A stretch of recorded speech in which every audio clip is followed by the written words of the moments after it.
welcome to today's episode of Talk and Roll with Hawk and the Captain. Unfortunately, Hawk is due to some extenuating circumstances will not be here today. So you're stuck with just me today. Uh, Today we have special guest Vanessa from the project Ratio Strain. Vanessa, tell us about yourself. Hi, yeah, well, thanks for having me. Yeah, I do ratio strain. It is an industrial noise project, and I do it all by myself. It's angry music. That's pretty much the gist of it, right? Oh yeah. I was listening to it earlier today. It does industrial synthwave, a little bit of synthwave feel in Yeah. there, and very much where I'm at when I'm not listening to metal. I am definitely like a synthwave guy. Um, so how did you get into that type of music? How did you get into the noise rock or whatever you want to call it? Yeah. Yeah, I mean, I've always been into it. Ever since I was a teenager, I've always loved metal and anything hard, I want to be there. And I'm also a drummer, so I think that's kind of where it comes from. I just want loud in my ears, aggressive. I'm also a drummer for a noise band called W.A.S.T.E. So that's kind of how I got started. I've been in the industrial scene for quite a while. Grew up in LA in the LA scene, and in my early years, noise was a huge, huge thing. I went to a lot of just parties where noise was very present. So it's something that I really, really enjoy. And I started my project back in 2019. I decided to start it. So it's kind of taken off from there. One of the reasons being because there aren't many women in the noise scene. And there's not a lot of women in the industrial scene. There's more now, but I really wanted to be at the forefront of that. Well, there seems to be more women into the now industrial synthwave noise scene, Yeah, but they're not the leader. They're not the right. the front person, front woman, front. Um, but I dig the fact that you have gone from a drummer and you're doing your own project where you are everything, right? I mean, you're just, and that's very cool. I mean, it's some people get I don't want to say complacent, but that's about the best word I can think of with one thing. They're like, well, I'm a drummer. No drum, maybe be in five bands, but they're still the drummer in five bands. And to be able to see you go, oh, I'm a drummer over here, but this one is my project that I do everything. And that's pretty cool. Um, Yeah, I mean, I was the drummer for a long time and I liked being in that box of just being the drummer. And I had a lot of friends say, "Hey, why don't you do your own stuff?" I said, "No, I'm just the drummer. I'm just the drummer." But eventually I started to see, you know, especially even as a female drummer, very rare. In in the industrial scene. So it really just kind of propelled me to go, you know what, let me try this and see how it works out. And I always say in every interview, like, I made my first shitty song and learned from there. The rest kind of took off. so what did you find out easier? Was it being a drummer or is it working on your album yourself? I think there So I think me being a drummer definitely affects the way that I write music. It's very easy for me to lay down the drums, to lay down the percussion, but as soon as it comes to melody and any kind of synth, that's why I'm like, okay, noise, I can do that. There's not that much in there. So it's a little bit easier for me in that aspect where I have something in mind and I can put it out, but I definitely melody is, I think it's just always, I'm a drummer at heart, so it's just going to be my kryptonite.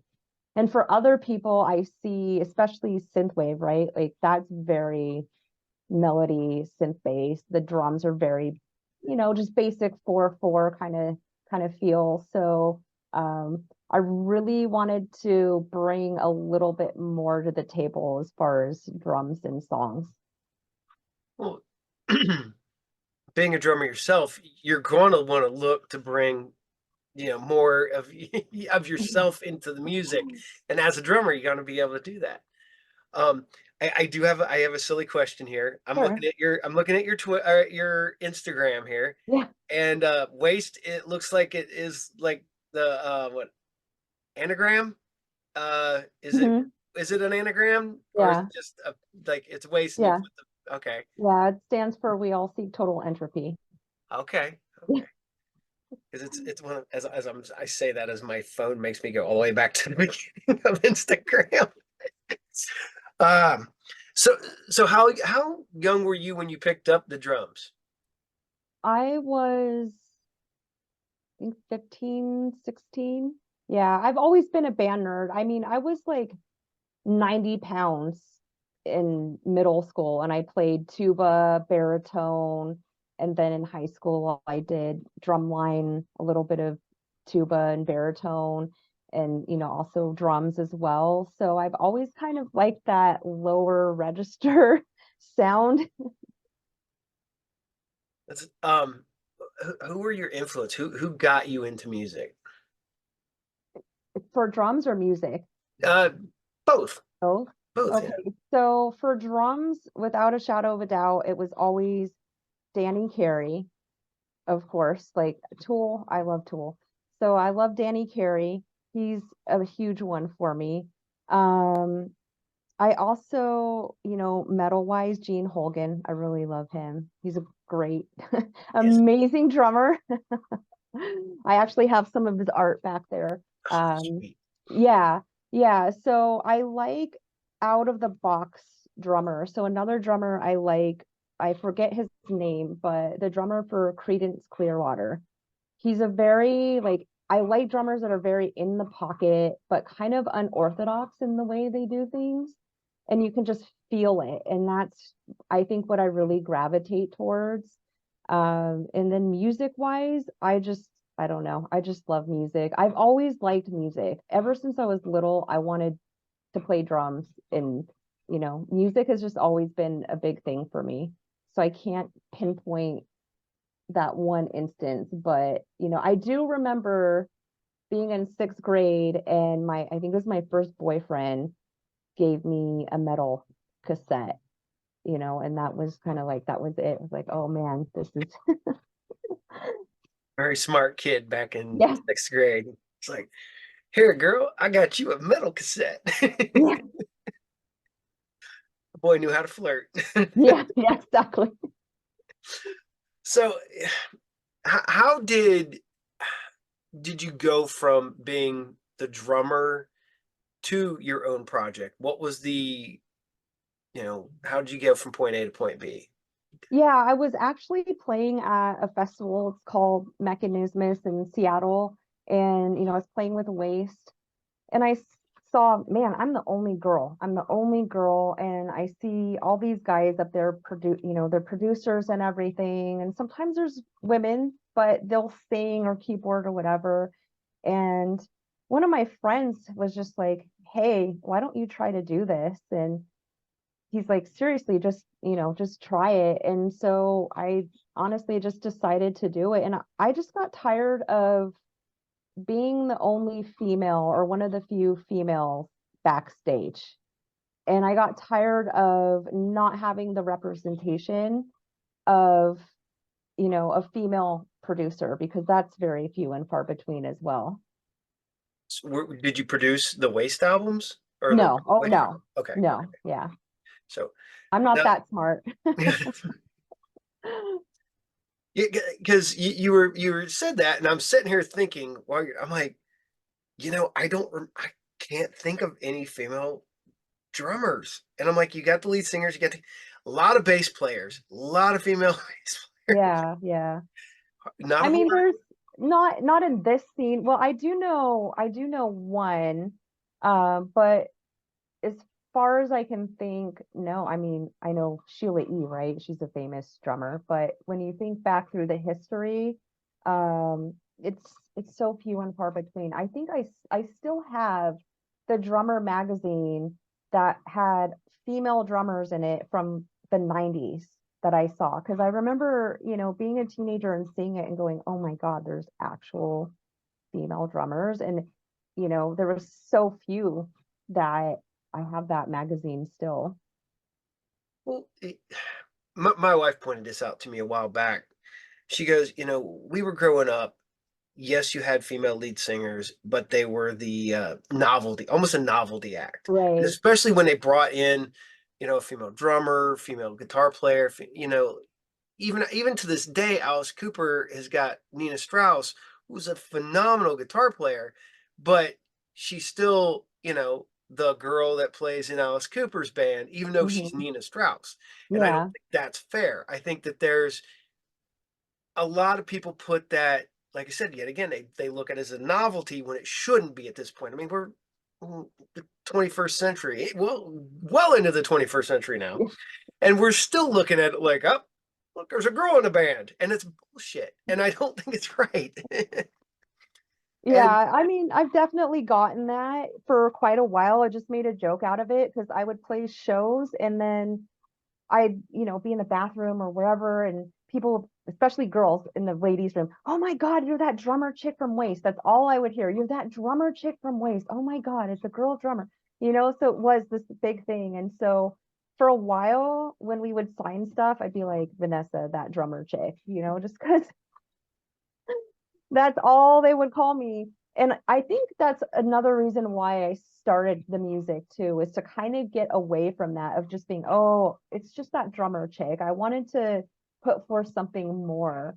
And, a lot of my music, even though there's no lyrics, it's very heavily sampled, and a lot of it is kind of satire around, how men will talk sexually suggestively. One of my songs has porn sample in it, and it's just all about women liking sex. And it's very just kind of like I'm parroting that, but also kind of saying, oh, women like that too. So I try to send a little bit of a message in there. well, you're a woman. You're not supposed to like that. That's the I rules. know. Well, and like the first song that pops up when I went to your uh went through and took me to your YouTube page was Boss Bitch. The Oh, first one that pops up. yeah. And you've got to, take it and make it your own. And I think that right off the bat, you see that song and you took it and you made it I mean, so Yeah. Those are some good samples there from Mommy Dearest. Yeah, I really like samples. I really do. They're really fun to play around with and just kind of integrate into things. And, I watch TV and movies and go, oh man, I gotta use this. So it's kind of one of my things.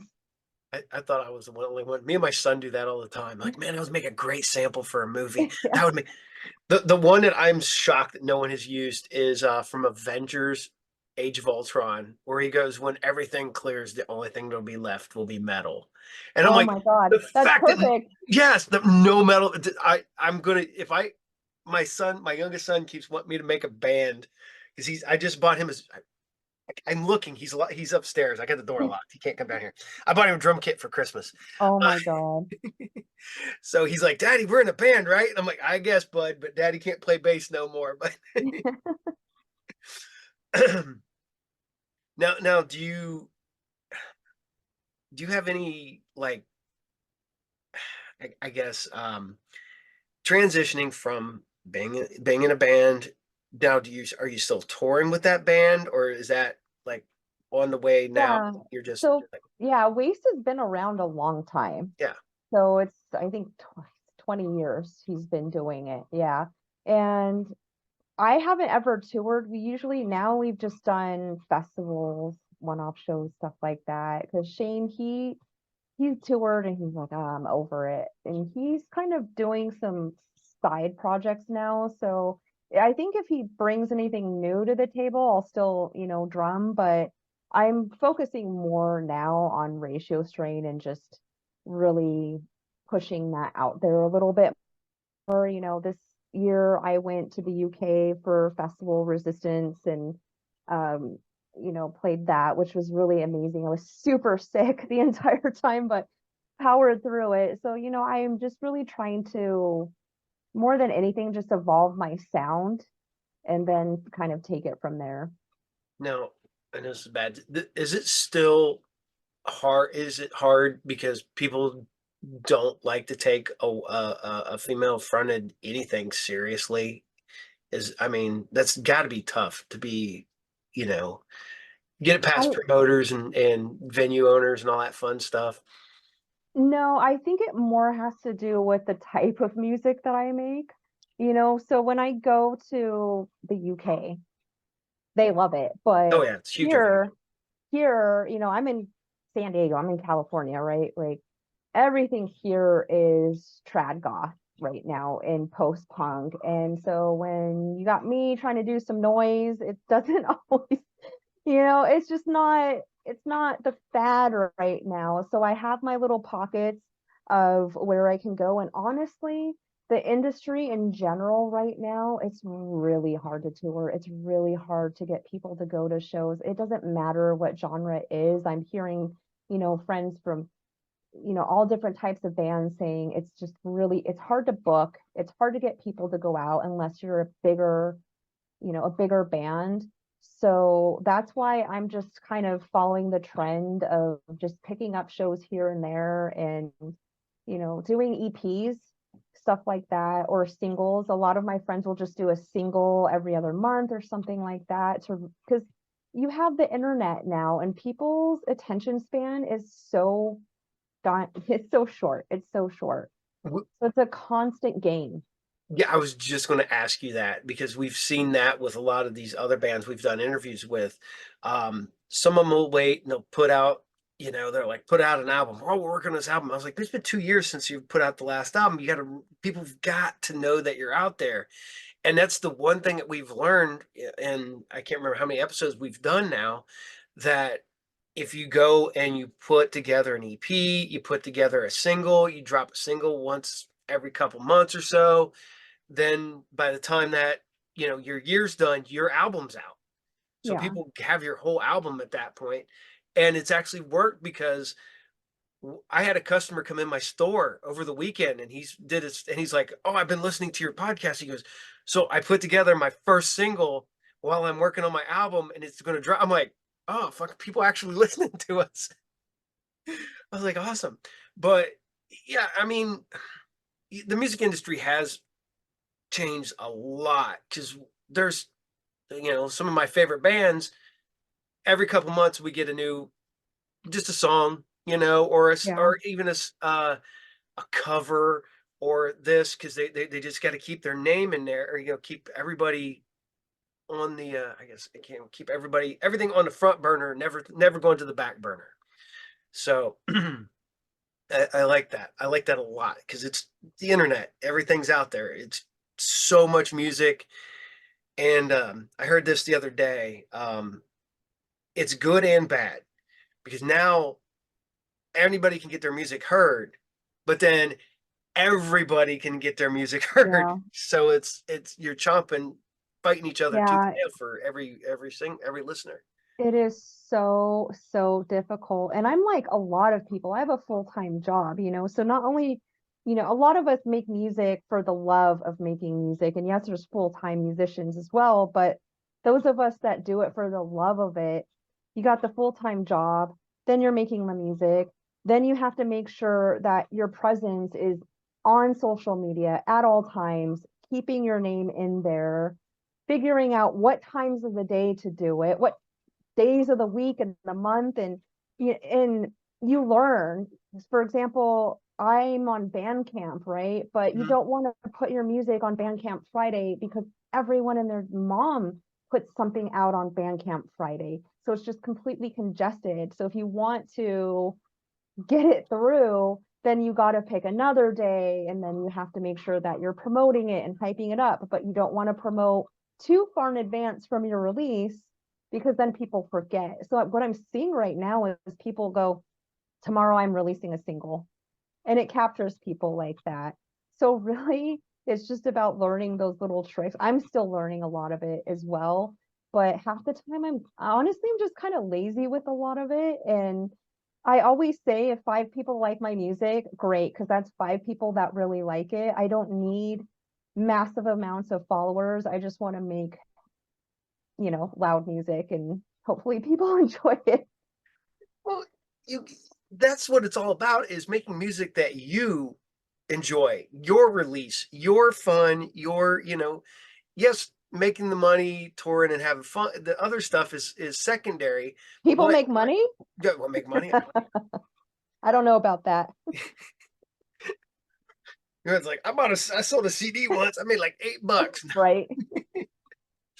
Well, and then oh my God, now I'm hearing now that venues are starting to try to take uh percentages. I'm like, Yeah. wow, okay.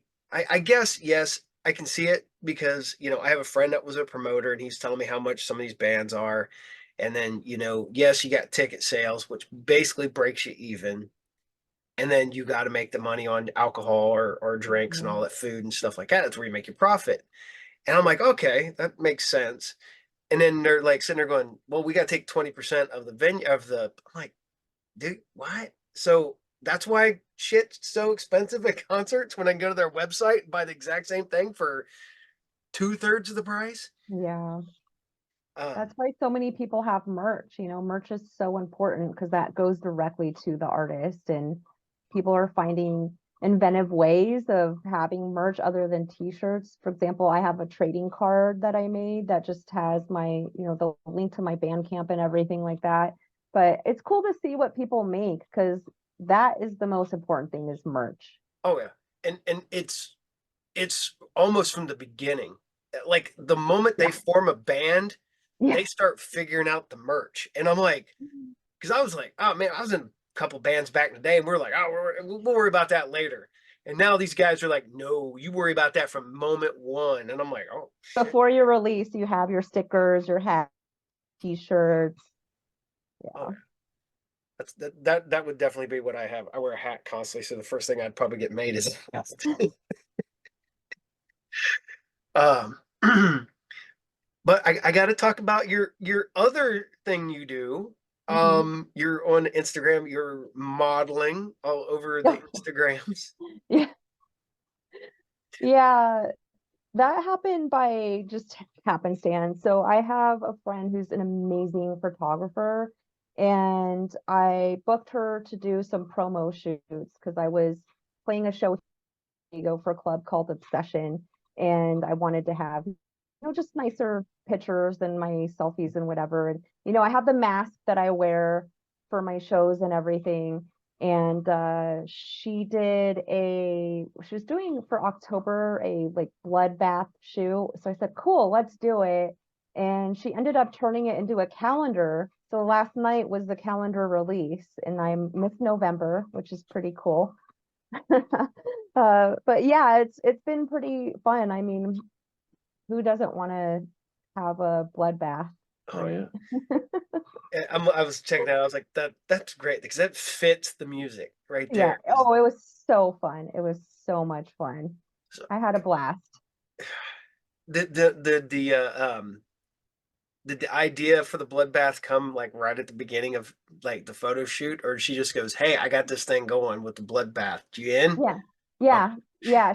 She did a special for the entire month. So you could book her, and a bunch of the girls did to go. And then what's cool about it is for the calendar, you can see that everyone has their own style. I thought more of a Queen of the Damned, vampire-y kind of vibe. Other people did more demonic look and stuff like that. So it's really cool to see how everyone interpreted the same concept.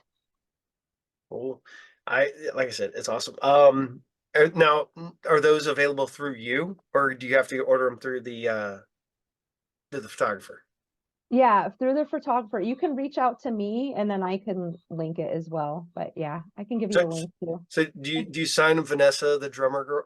No, no, on these ones I don't. I'm not gonna lie. I'd be kind of disappointed if I got something from you and it wasn't signed. There are some people that have my autograph as that, but yeah, not with Ratio Strain. Is just I go by Vanessa Saw, so that's my little name. Now, when you do you get into when you're putting your music together, Do you listen to music? Do you watch movies? Do you read? What gets you into the mood to make music? Honestly, going to shows does. I mean, seeing my friends perform, seeing other people perform is such a get your ass in gear type of thing. And I listen to music all day, every day. As soon as I get up in the morning, I have music on while I get ready for work. And it's just such a big part of me. And I think I just get an idea or a concept of, oh, this is a theme that I want to put out. This is something that I want to put out. Or I hear a beat or I hear, a melody or something. And I go, I want to recreate that or reinterpret that in my own way. So it just depends. Other times I'm mad at something and I go, I want to make an angry song. That happens, and it's a good release. Oh yeah. I remember writing songs years ago. I was in like a thrash death metal, little bit of punk in there.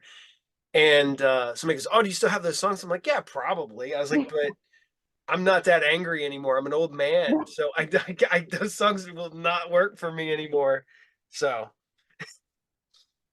the it's fun. The I have one thing I got to ask because Mhm, you're out in San Diego. mhm. You're the music out there. I kind of feel like doesn't fit the industrial noise metal because that's usually like No. your East Coast. so, so did you find it hard to do music out in California, like live I shows? mean, yeah, oh, 100%. I mean, like I said, I grew up in LA. So I grew up in the LA scene, and industrial then is very different from how it is now. San Diego is very, I would say, very closed off, honestly. Um, there's not a lot of bands that come through and play here of all genres. It's really interesting because everyone just goes to LA because there's more people. And when bands do come to San Diego, not a lot of people come. It's a very San Diego likes what they like, and what they don't like, they don't like, and it gets the axe. And it's kind of the trend that I've noticed, which is a shame because there is a scene here and there are people, they're just not going to the shows. They'll go to the clubs, but they won't go to the show. So it's really hard. But I mean, it's the age-old tale of you don't play where you live. You typically don't have luck in that aspect. So I've played other places. October I played San Diego. I think last year I did too. Yeah. But it's usually just a one-off, for someone that I know. Other than that, I've played a lot of the West Coast, Seattle. I'm going to be playing again this year for the Mechanismus Fest. And then we'll see. Like I said, I'm really bad at booking myself. So I need to do that. I need to do it. See, that's one thing I like about Ohio. Relatively recently, that's where I'm at.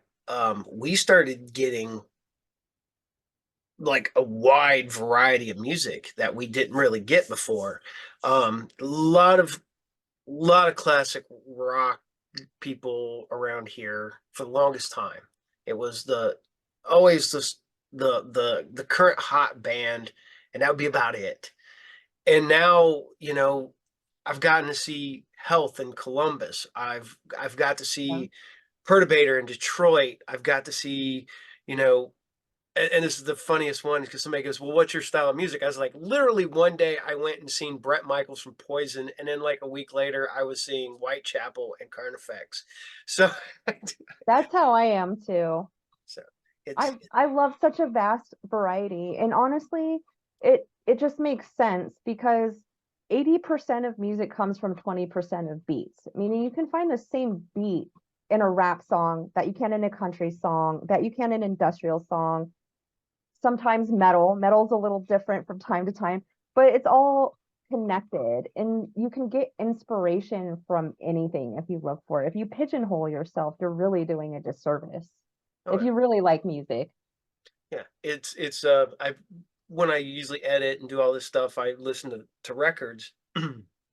And I posted one day and I had like four records setting up. I was like, hey, music to edit by or something like that. Somebody goes, man, your music tastes are schizophrenic. Yeah. And I was like, probably. I mean, I love a lot of music, but and you're right. It's the beat drives so much. That's why I mean, hip hop and rap, you know, samples so much rock music because they got that beat that's got the going back to old stuff. They even use old music to get that drum beat and stuff like that. That's 100%. Yeah, I love a lot of hip hop, and there's huge inspiration in the music. It's just you got that nice beat going, and you get people going, and that's also such, I think, an LA thing too, where it's very hip hop driven. A lot of the noise is very hip hop driven too. It's ironically the same thing here. We used to be back in the 90s. My little hometown where I'm at now was a big death metal area. Like, surprisingly enough, we had a little tiny club and like big name death metal bands came through the area. And now it's swinging way, way the other way. Now it's country and rap. And it is the whitest rap you will ever see in your entire life. Because it's white, small town, Because it's Ohio. yeah, central Yeah. Ohio kids that you're just like, wow, you never lived a real hard life and you're singing about this. There is a good noise musician out in Ohio, though. Dark Mach- Dark Machine Nation. I No, met him, I think he's in Dayton. I met him at Resistance, and he makes hard noise. Dark Machine Nation. Yeah, you have to look him up. Write that Giving down. him a shout out because he makes great stuff. And out of Dayton, I mean, that's Yeah, I met 30 him minutes at away. yeah, I met him at a festival in Sheffield, UK. And I'm like, where are you from? Dayton, Ohio. And I'm like, okay. Of course I meet someone from Ohio in the UK, right? And then I met another guy that's from South Carolina that makes, crazy music too. I'm like, well, I guess that makes sense because you might not have much else to do than make some angry music like me. Oh, yeah. So, now, do you find it as a release? Like, I like to get stress out, Oh yeah. get Yes that. and no. I mean, making the music, yes, playing the show is not a stress release. It's a stress buildup and then it's over and I go, cool, I'm done. Now I can relax. You get all the stress of making the music, and then the release is playing live. So, Yeah. what you if I can ask, what's your day job? What's your everyday job that you go to? Yeah, it's pretty nerdy. So I'm actually a behavior analyst. So I'm a board certified behavior analyst and I work with people with disabilities. I'm a director for a large nonprofit that has no idea of what I do at night. That's what I was going to ask next. Yeah, no clue. So if they see me, hi, I'm your boss. Yeah, it's a great job though. I love it. It's, working with people with autism, developmental disabilities, intellectual disabilities. It's something that's just really near and dear to my heart. So Heck, it's my I Jekyll I and Hyde. I am that way. My youngest son has autism, and my brother-in-law does. My brother-in-law is severely autistic, and my youngest son is 13, but he's probably mentally like 9, 10, maybe right now. Super smart kid. He can memorize everything. That's why he's Oh, doing I'm drums. sure. He's insane. I'm sitting there watching him the other day, and he's literally sitting there. I moved him. He takes tins, and he was building a drum kit out of them, and he had them all set up. And he's like, "That's my hi hat," and he's like, starts out. He'll be like, he'll take his phone and he'll bring up a song, and he'll be like, and he'll play that, and he'll like, and I'm like, you're doing the right. He's doing it right. That's the Yeah, crazy here's it. part. I'm like, now I was like, I guess I got to get him a drum kit now. So Oh, darn. yes, he's bought my middle son a Fender Strat, and I bought my son a drum kit because that's what I do. Yeah. Got to be the supportive dad, even with my adult children. So, thinking of supportive, how's your family with the music and stuff? Supportive or not? Oh yeah. Oh yeah. They know who I am. I've been like this a long time, my entire life. Uh, they're just like, yeah, that's Vanessa. Nothing surprises them ever. It's just, you know, they're just, yeah, not surprised. I try to surprise them, and yeah, yeah, that's you. So very supportive. Awesome. Now, we always ask this. Where do you see yourself 5-year plan? Oh gosh. 5 years. Well, I always aim to make better music than I did before. So even before I release something, like, oh, that's crap, I can do better. So ultimately, my goal is to just continue to love doing what I do and have fun with it and evolve and progress my writing to be bigger and stronger. That's really all I want, and to play fun shows. I love playing shows because most of the shows I play at are places where I can see my friends from other countries and other states and stuff like that. So it's very social thing for me. So as long as I can continue just having fun, I'm fine. Yeah. Nice, nice. So, and then our other question is touring horror stories. Do you have any? I actually have not toured because of my job.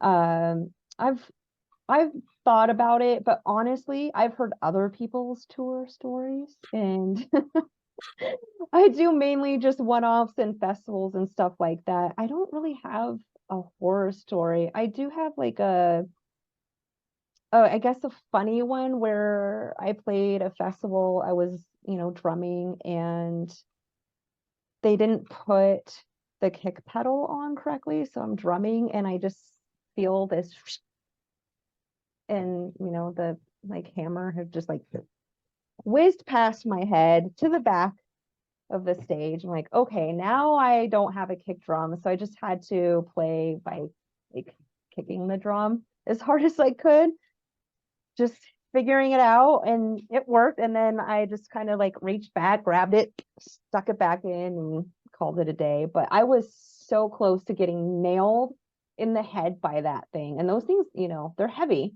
Yeah, They're heavy. It was just, that's great. So it wasn't like it just wasn't screwed in or yeah, just it wasn't screwed in all the way. And so I'm thinking, man, I could have had a story with that. Oh, there's that drummer chick that got knocked out by her drum set. That would have been a good story. And the so me, because I'm very clumsy. So, the worst one I seen was I can't remember what band it was. It was I think it was a local band. Um the drummer is sitting there playing and his one of his cymbals goes to fall and he grabs it real quick and he continues to play. And if you watch, I mean, you can just see the blood running down his arm. And he's sitting there and he's like playing and he's like yelling at somebody to wrap his hand so he keep yeah. because he sliced his hand on his drum. I mean on his cymbal. Yeah, I mean, you just keep on playing. I think that's just part of being a musician, especially with drummer. You drop sticks, you learn how to pick them up real quick. You learn what you got to do. Gotta be prepared. There was we went and seen oh man, is it Finger 11, I think. Their drummer never sets down. That man stands and plays the Really? entire time. So he's just like, I'm like, you got a chair, but he's also like 9 feet tall. So That always trips me out when I see drummers standing. I don't have the coordination for that. I gotta sit and groove. is it, did it come easy to you? Did drumming come easy to you? Did music come easy to you? I should ask.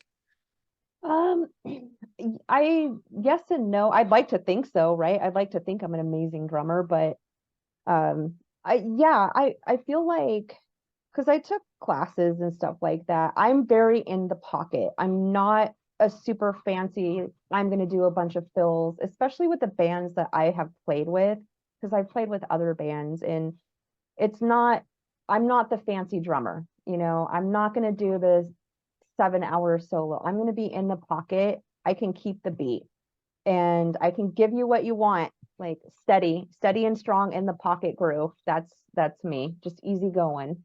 I don't need a million cymbals, a million toms, none of that. Just pocket. So you're talking about older bands. This is the one I love asking people because it's embarrassing sometimes. Name your first band. My first band, Yeah. the first concert. No, the first band that you were in. Oh yeah, that is funny. Yeah, that's funny. Um, I'm gonna get over it in the face now.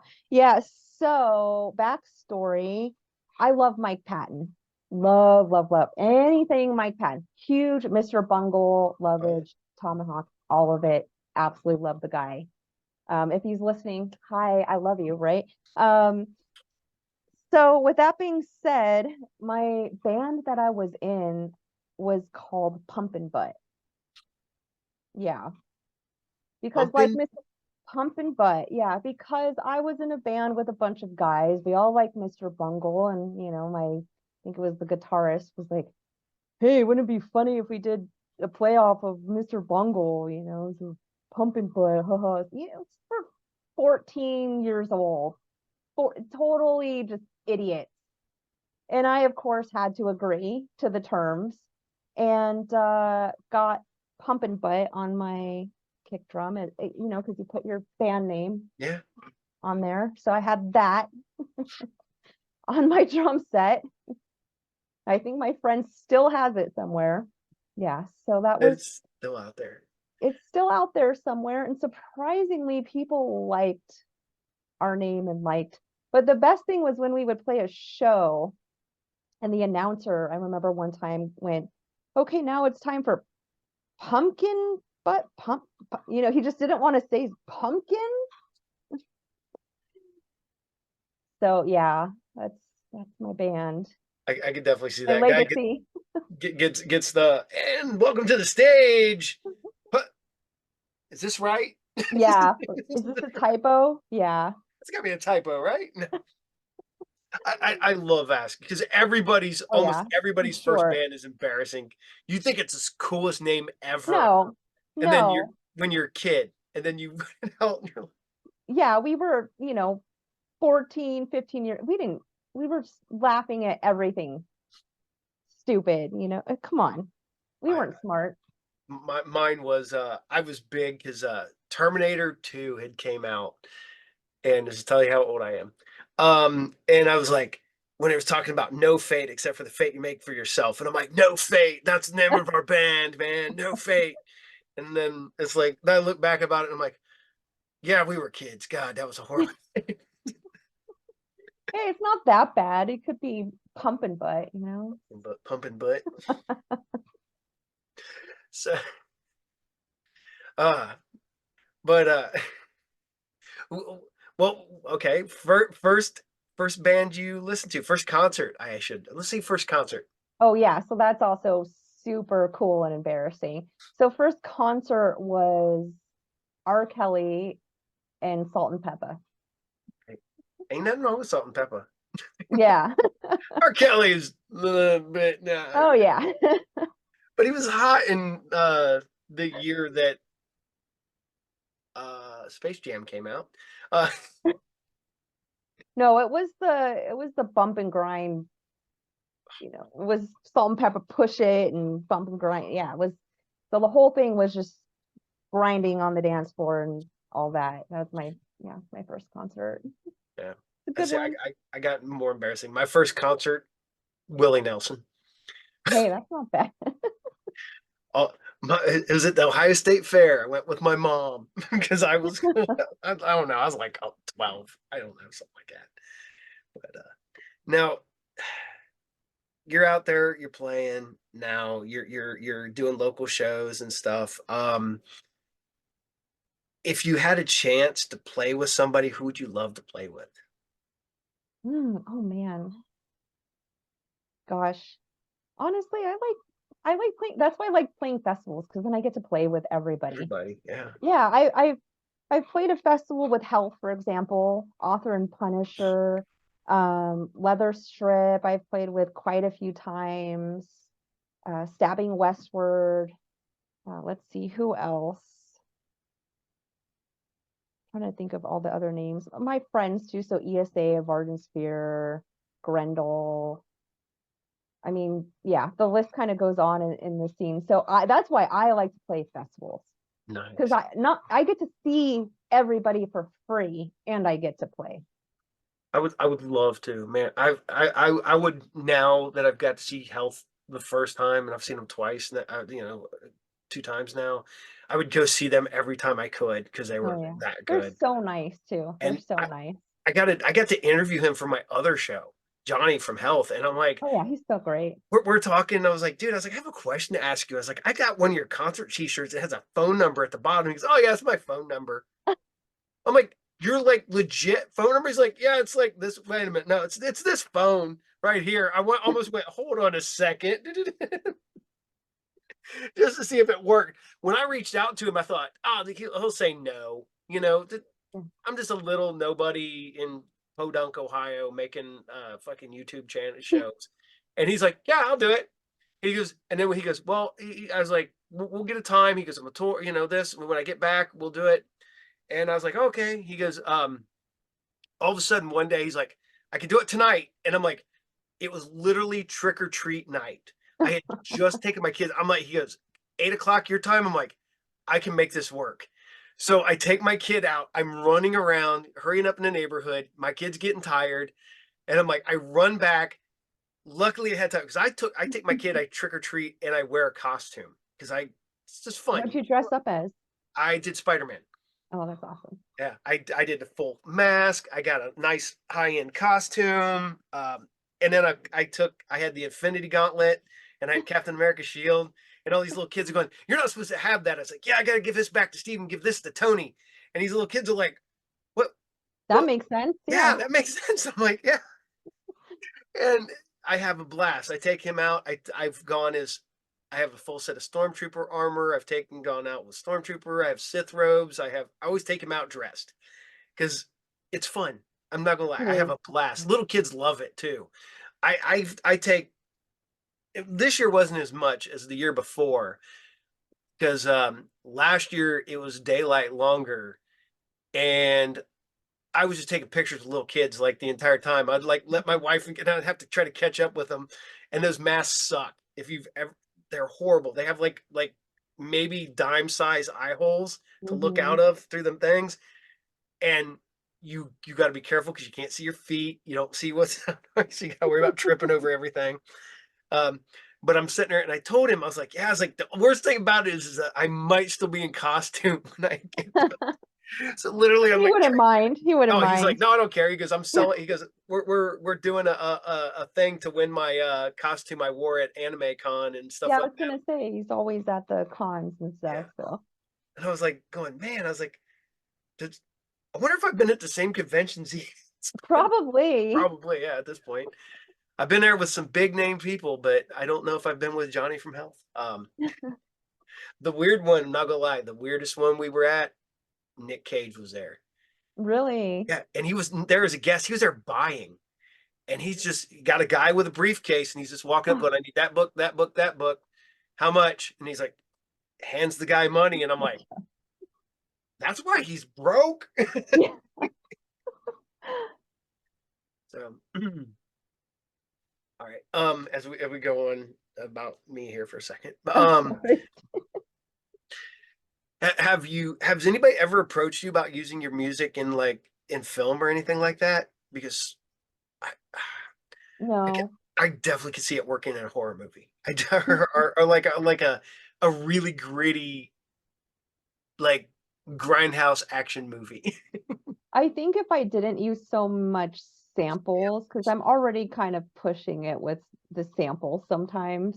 That was my But next question. yeah, yeah, I do push it, but whatever. I do plan on not using as many samples going forward because there is a point where it's kind of like, okay, every song has a sample in it, but I kind of like that at the same time. Sometimes I put a sample in just because I think it's funny. So, for example, I have a song M&M's and it's the sample from 9 to 5 and I love it. And then I have another one that has Carl from Aqua Teen Hunger Force in it. Had to put it in there. So, it's mainly just me like, haha, this is funny. I'm gonna put this in here. But yeah, I'm gonna do a little bit more with my next release. So I might get away from the heavy samples. It's still gonna be snuck in there, but not as much. Yeah. Hey, for me, Aqua Teen is a great one. Yeah. What's your favorite sample that you have used? Ooh, okay, that's a tough one. That's a really tough one. One of my favorite songs to play is off my first EP, Precious.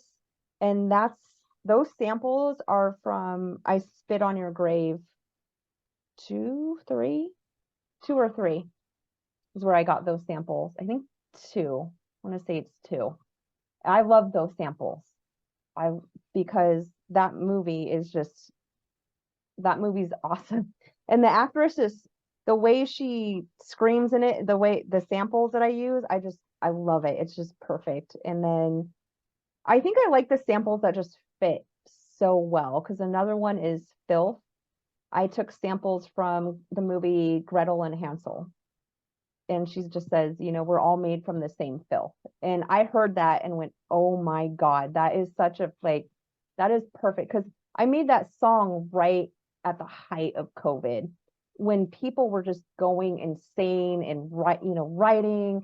I had riots down the street from me and stuff. People were going insane over just everything. And I'm like, people suck. And I would watch that movie and that quote came and I went, yes, I need this. So, a horror fan, then I take it. Oh yeah. What's your current horror movie? The current favorite horror movie, I should say. Ooh, I what have I been liking? I really like X and Pearl. Those are really great. Um, not really, I guess maybe it's considered. I just watched The Lighthouse the other day. I really like all those films. I like The Lighthouse, The Northman, so all the Robert Eggers films. Yeah, that's my jam. The you talk about samples. The one I want to use if I get back to doing music is from The Witch, and he goes, "How would you Oh yeah. live deliciously?" Yeah. And I'm just like, ah, that one little bit makes that entire movie for me. Yeah. Yeah, there's some great samples in that movie. But it's Eggers is one of them guys that I'm kind of I'm the A23 stuff or A24 whatever it is 24. hit and miss on me Yeah, because yeah. I'm not gonna lie, I tell everybody this is I did not like Hereditary Oh, like really? at all. I my wife and I seen it because everybody's going like, oh, it's the scariest movie you've ever seen. It's not. And then we went and seen it. We're like, No. and then when the big thing happens at the end, the theater started laughing, the entire theater. And everybody's like, oh, well, that's what ruined it for you. And then I tried to watch it again. I'm like, no, it's the same. I don't. Honestly, I don't get scared either. I can't remember the last film that scared the crap out of me. And I remember I went to see Smile in the movie theater, and beforehand, the ushers, oh my God, it's so scary. People were leaving, and I'm thinking, okay, great. Finally, I'm gonna get no. Nope. That's what I thought was Smile. I was like, yeah, it's okay. Yeah, The horror movies to me right now, and me and my wife had this discussion a while back. We're like, are we desensitized? Is that the probably. problem? Have we watched too many horror movies? I'm like, literally, I watch probably a horror movie a day, still to this day. I mean, I Yeah, they're fun. oh yeah.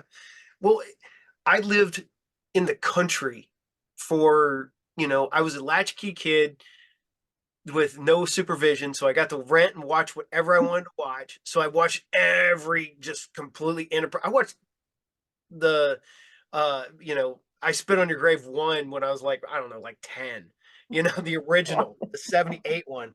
I watched stuff like Ilsa, She Wolf the Ass, stuff like that. Horrible movies that you should not be watching at a young age. Right. Like Was that my problem? Is that why I am the way I am?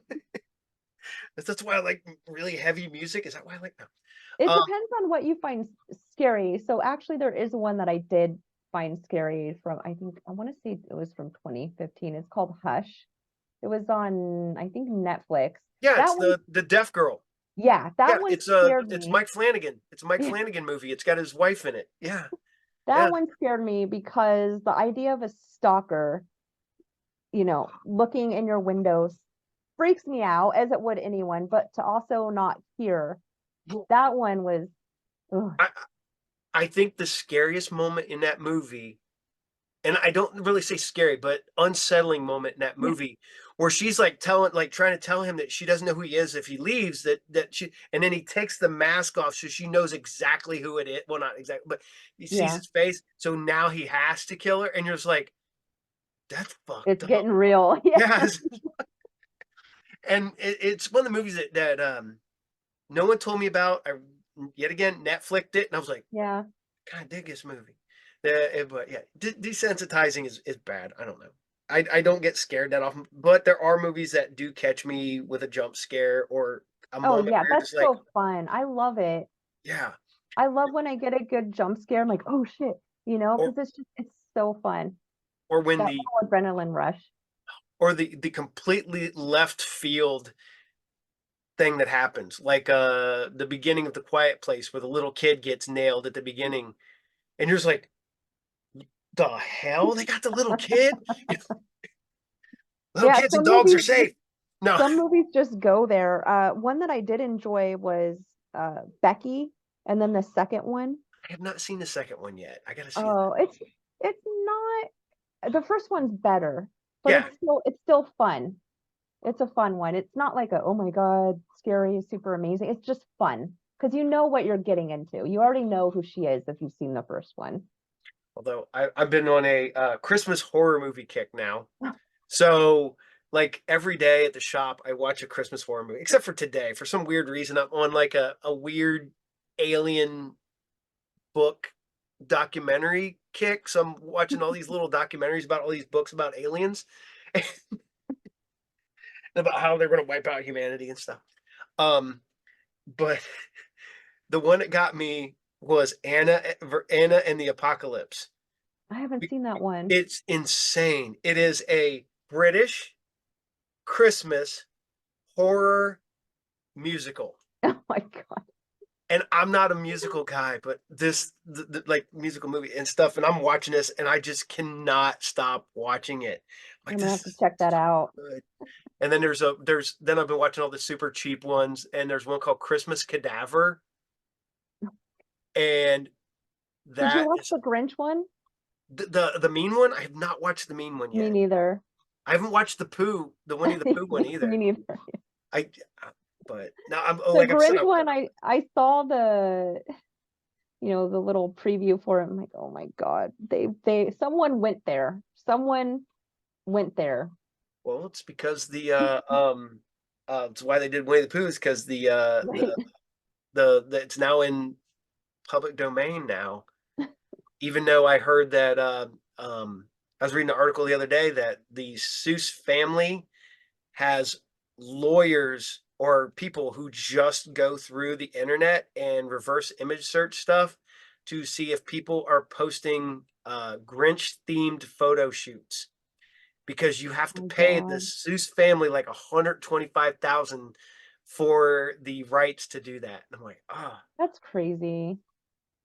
So it's not like none of them worked for their money. So Yeah, they don't have holes in their pockets, right? no. Um, but you love horror movie, you like horror movies and stuff like that. Has anybody approached you about doing like soundtracks for? No, no, yeah. I'm gonna send some people your way from around here because we have a big like low budget indie horror thing around Oh, I here, love that. and it's great. I mean, there's some. It's funny because I will go on like Tubi or Plex, and I'm like, yep, I know the people that made that movie. I know the people that made that movie. I know the people that made that movie. I'm in that movie. I know.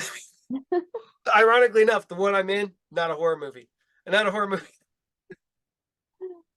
But no, you are such a fun person. You Oh, are, thanks. you know, you love music. You love doing what you're doing.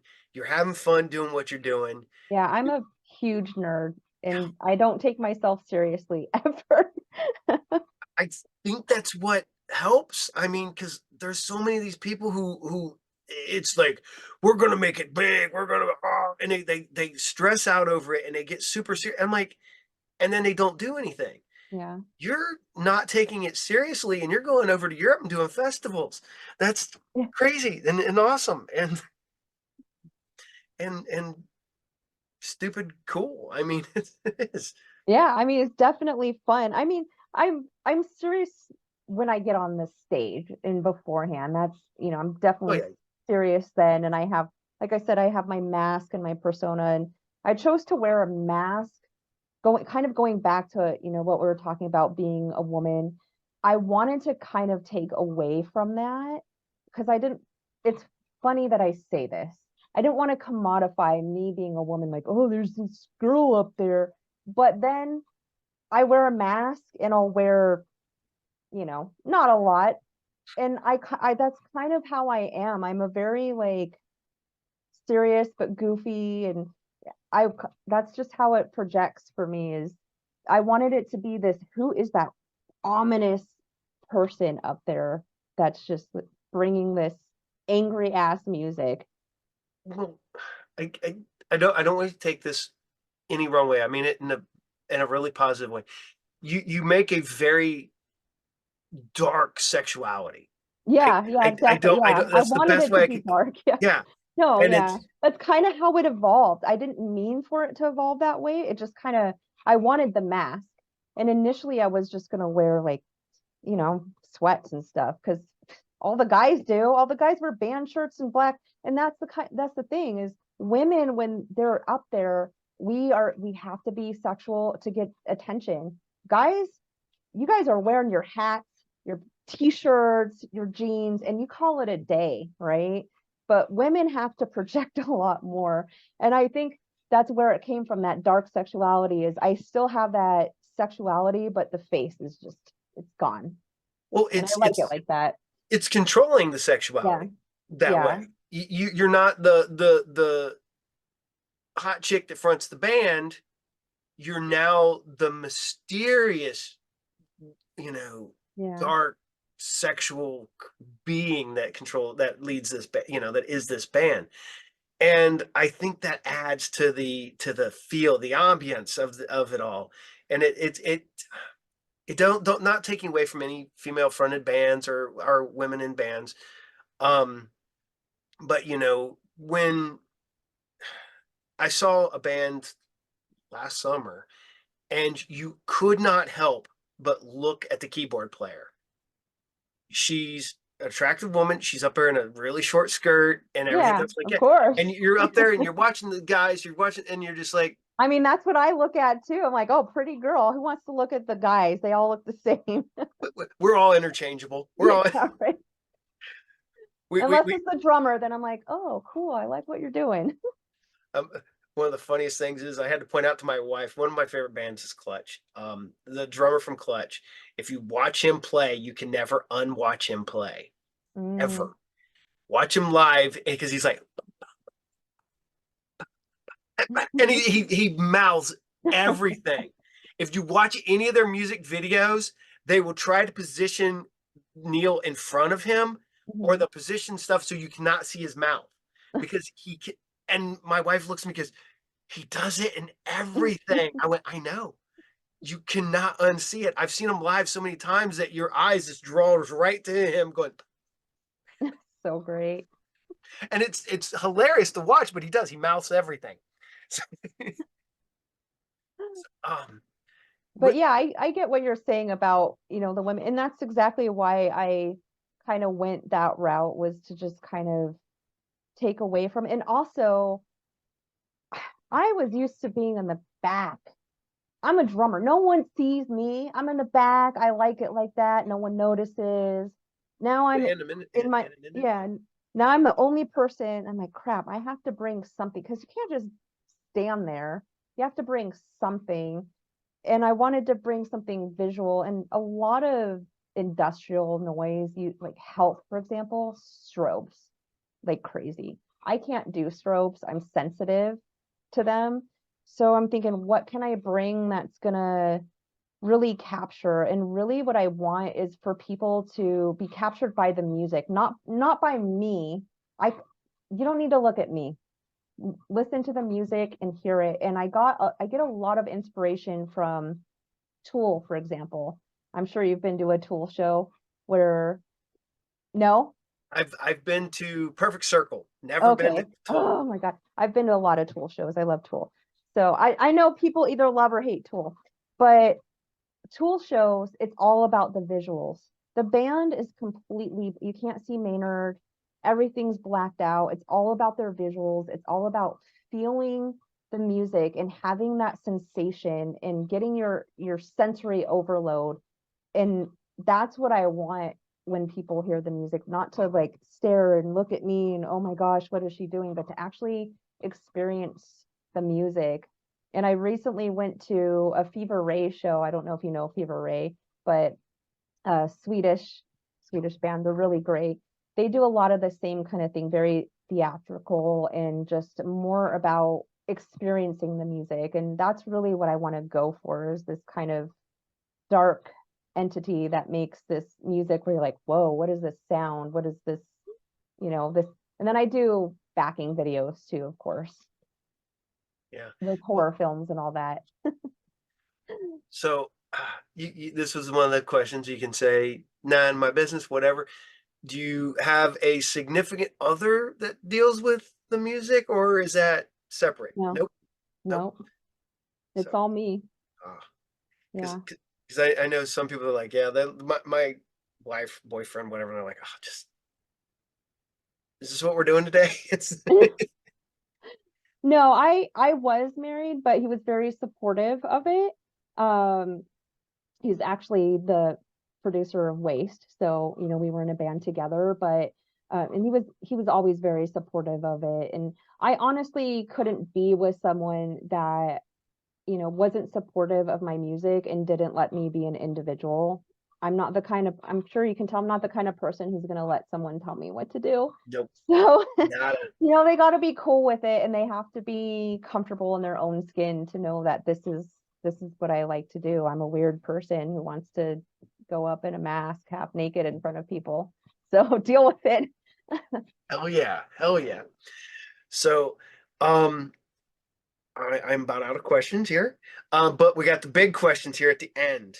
Where can people find you online?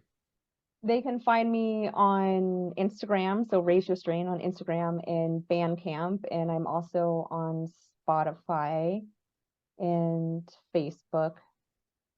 Those are the places. Yeah. Okay, and can people buy your merch? Yeah, they can. I do have t-shirts and stickers. I have cool glow in the dark stickers. I have t-shirts, and I don't think I have any around here, but I have trading cards too. I was doing a little pack of like trading cards and stickers and stuff because I wanted to bring something different to the table because everyone does stickers and patches and all that. So I went with a little trading card, and I'm probably going to make more as I go along so you can kind of collect them. Nice. Yeah. See, the one that we brought up a few shows ago is the somebody does the little thumb drive business cards. Oh yeah. So you can put like a song on it or a couple songs, and it's got like all your info on the thumb drive. Yeah. Yeah, Yeah, I've heard of people doing that. So smart. So smart. I'm learning so much, and it's funny because I'm be able to take some of the information I get from you or from the band before and whatever, and I Yeah. keep carrying it on to another band. I was like, I'm not in a band anymore, but I can at least give that Well, information to somebody you else. know what Health does, right? You asked him about their merch, right? Yeah. And you've been to their show, so you know what their merch is. Oh yeah. Well, it's funny because So I got one of their shirts. It's probably sitting there because I just did laundry. Um, but it's the one that says "Sad Music for I Horny have that one. People." I have that one too. I It's a was great shirt.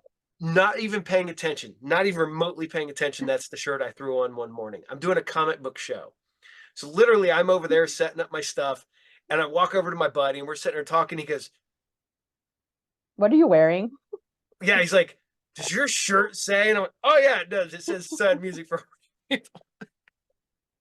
He goes, what the hell is it? I was like, it's health. It's a band. Yeah, He's like, what have they done? I was like, oh, a they do lot. a lot. I was like, they've done a lot of music. I was like, they did one of their big things is they did the music for um Max Payne 3. They did other stuff, and he's like, Hmm. oh man, that's pretty cool. And I let him listen to him. He's like, yeah, that's awesome. And it's like I got the Perturbator health t-shirt because I saw him on their co-headlining tour. And it was funny because my now 23-year-old son, he was like, I was like, hey, we're gonna go see Perturbator in Detroit. He's like, yeah, let's go. And they had nothing else. All it had was Perturbator. We get up there and it's health too. And he's like, you didn't tell me it was health. And I'm like, I didn't know it was health. And then I'd only known a little bit when I went up there to see that. And I'm like, oh, this is awesome. Then all of a sudden they're like, oh, they're coming through Columbus. I'm like, well, we're going to go see them in Columbus then. And then I got to see them with Author and Punisher and them. And then I got to see Time Cop recently, Oh, and Time Cop is cool. Yeah. so good, so good. And only problem is, I looked down, I was like, why don't you make shirts? Why don't you get shirts that fit? Because Yeah. all they had was small, medium, and like extra, extra, extra large. Yeah, they probably sold out. And the other one is, have you heard of Dead on a Sunday? No. Go look them up. They're great. Their big thing right now is they do the guy sounds like Bob from Bob's Burgers when he sings. So I already love it. he embraces it. They have their t-shirts say Bob Core on it. It has Bob, but he's got the black makeup and stuff on. But they do a cover call, or they do a cover of Goodbye Horses, and they do one called Damn It After Dark. So they take the lyrics from Damn It by Blink 182 and Hmm. they take Mr. Kitty's After Dark and they slam them together Oh and my he sings God. them and he sounds like Bob from Bob's Burgers. That And sounds it's awesome. amazing. I hung out with the dude after the show. We were hanging out and he did a bumper for our show and the whole 9 yards. But on that note, I don't want to keep you any longer here, but this has been a blast. Yeah, thanks for You're having me. such a cool person. Hopefully one day I will get to see you live. Yeah, that's my hope is to get out on the East Coast and Get over here to everywhere Ohio. else. Yeah, I'd be down. Open up for go. Maybe you can open up for health in Ohio now. Okay. And can we use one of your songs as the outro for the Yeah, episode? go for it. Yeah. Awesome. So it has been a blast. You've been great. I You've been one of my favorite guests so far on this show. I mean, Oh, you're so thanks. much fun. I'm so And happy to hear that. I wish Hawk could have been here, but he had some family issues that came up. Super cool guy. But yeah, Hawk would have missed out on a good one here, but shit happens. I unfortunately. You'll just have to have me back, Yep, we'll definitely have to have you back when you get ready to work on your next album, or when you get ready, or if you just want to hop on and talk. Yeah, Hell, I'm always down.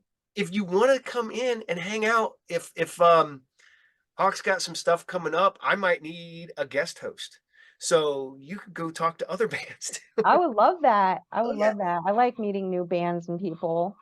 that's what's been so fun about this show is I've found so many bands. We've done interviews with the Netherlands, Sweden, England, Mexico, all over the United States. So it's just a blast getting ready to talk to these people that are just Yeah. getting there. So, on that note, I'm going to say goodnight and have fun. And you are, what is it now? 5 o'clock your time? 6. 6? Oh Little yeah, over 6, yeah. 13. Still early. Still, see, it's still early for me because I don't go to bed till about 2 o'clock in the morning. So I got a bunch of Oh, other shit I got to work. Um, but yeah, I'll keep you in the loop and we'll get you back on the show. Even like I said, even as a guest, you can come in and hang out and talk with people and oh bullshit. yeah, I'd love that. So I'll razz them for you. hell yeah. And hell, I might even get you on my other show. We could just sit there and talk horror movies. Oh, I'd love that. So you have a good night and I will see you soon, hopefully. All right. Later. You'll be free. You can wear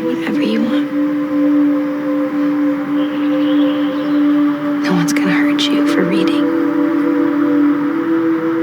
or tell you what to think or who to love or what to believe in. And you don't have to be a wife or a mother if you don't want to. Then what would I be?